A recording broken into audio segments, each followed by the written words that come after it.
Baiklah saudara-saudaraku yang kukasihi dalam nama Tuhan Yesus Kristus. Amin. Kenapa orang Kristen menyebut Yesus itu adalah Tuhan? Sebab, Alkitab sendiri mengatakan bahwa Yesus adalah Tuhan, dan tentu orang Kristen percaya, sebab dasar iman orang Kristen, percaya Alkitab, dari Perjanjian Lama sampai Perjanjian Baru. Nah, sekarang kita akan bahas, di mana ayat-ayat di Alkitab yang mengatakan Yesus adalah Tuhan Allah.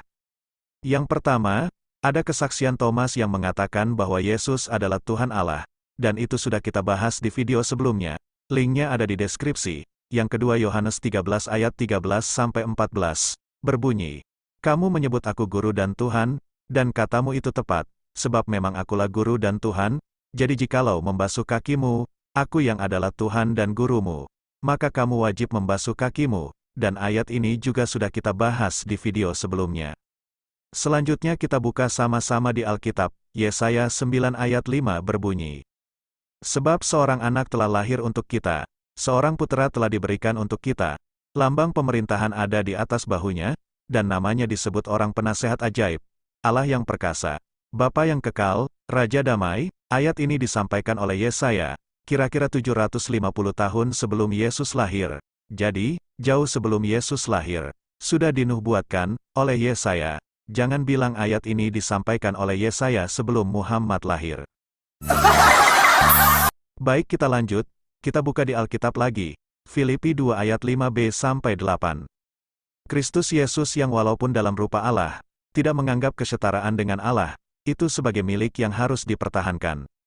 Melainkan telah mengosongkan dirinya sendiri, dan mengambil rupa seorang hamba, dan menjadi sama dengan manusia, dan di dalam sebagai manusia, ia telah merendahkan dirinya, dan taat sampai mati, bahkan mati di kayu salib.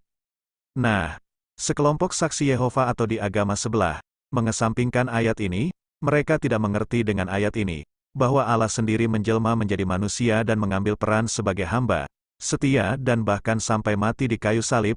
Dialah Yesus Kristus Tuhan kita, dan itu semua adalah kehendak Dia, bukan kehendak manusia. Karena begitu besar kasih Allah kepada manusia, Allah menjadi manusia, untuk menyelamatkan manusia dari kematian selama-lamanya, baik itu secara jasmani maupun rohani. Lanjut kita buka di Alkitab Roma 9 ayat 5 berbunyi, "Mereka adalah keturunan bapa-bapa leluhur, yang menurunkan Mesias dalam keadaannya sebagai manusia, yang ada di atas segala sesuatu, ia adalah Allah yang harus dipuji sampai selama-lamanya. Amin." Di sana ada kata Mesias. Mesias di dalam bahasa Yunani diterjemahkan sebagai Kristos atau Kristus yang menjadi gelar bagi Yesus. Lanjut lagi kita buka sama-sama di Alkitab, 1 Yohanes 5 ayat 20. "Akan tetapi kita tahu, bahwa anak Allah telah datang dan telah mengaruniakan pengertian kepada kita, supaya kita mengenal yang benar, dan kita ada di dalam yang benar, di dalam anaknya Yesus Kristus, Dia adalah Allah yang benar dan hidup yang kekal."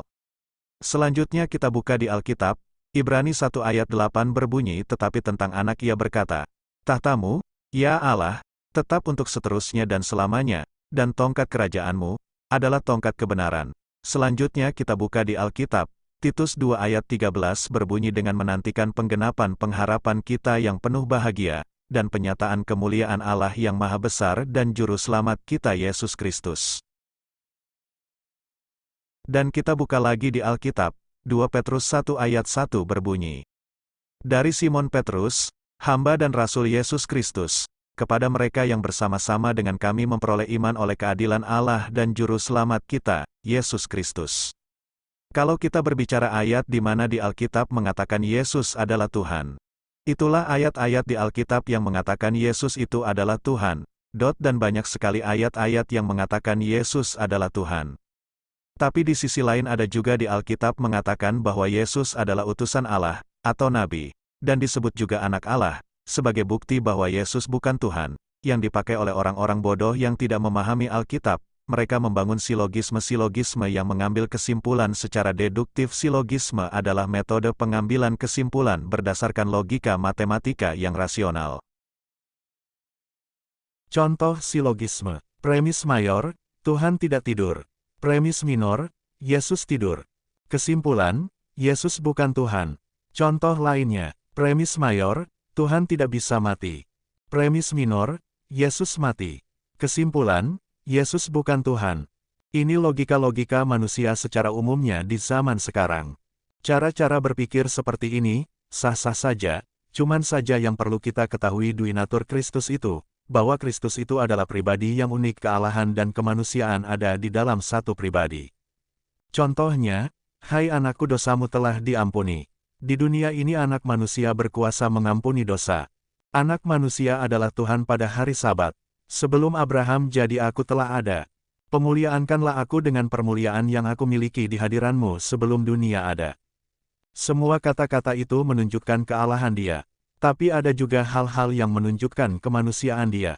Seperti, makan, tidur, haus, berdoa, dan sebagainya. Nah, banyak orang di zaman sekarang di agama sebelah tidak paham kristologi seperti ini sehingga hal-hal yang menunjukkan kemanusiaan dipakai untuk mengatakan bahwa Yesus bukan Tuhan. Kalau di zaman dahulu hal-hal yang menunjukkan kealahan Dia dipakai untuk mengatakan bahwa Yesus bukan manusia. Jadi, jangan bilang bahwa Yesus bukan manusia karena Dia bilang di Yohanes 17 ayat 5. Oleh sebab itu, ya Bapa, permuliaankanlah aku padamu sendiri dengan kemuliaan yang aku miliki di hadiranmu sebelum dunia ada. Berarti manusia mana yang lebih tua dari dunia? Yesus lebih tua dari dunia, berarti Yesus bukan manusia. Contoh lainnya, hai anakku, dosa telah diampuni, berarti mana bisa manusia mengampuni dosa kecuali Allah, berarti Yesus bukan manusia. Yang perlu kita ketahui, Allah sendiri yang menjelma menjadi manusia, atau mengambil peran sebagai hamba.